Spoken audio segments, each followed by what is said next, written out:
प्रभो हर हर महादेव शिव शंभो धवलेश्वराय वालालिंग महाप्रभो दीपं यदि परम ब्रह्म दीपं यदि जनार्दनः दीपहरत मे पापो पूजा दीप नमस्तुते धवलेश्वराय वालालिंग महाप्रभो संसार सुखी रखंतु।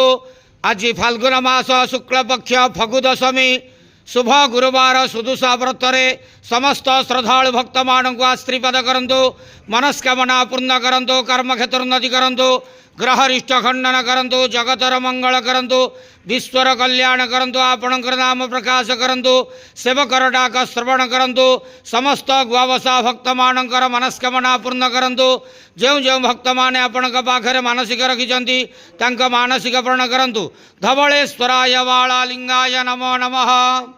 संसार सुखी रखंतु आनंदे गवार हरि बोलो। आज पवित्र फगु दशमी शुभ गुरुवार सुदुषा व्रतरे समस्त श्रद्धालु भक्त मानक आश्रीपद करंतु आनंदे गवार हरि बोलो। ओम हर हर महादेव शिव शंभो धवलेश्वराय वालालिंगाय नमो नमः।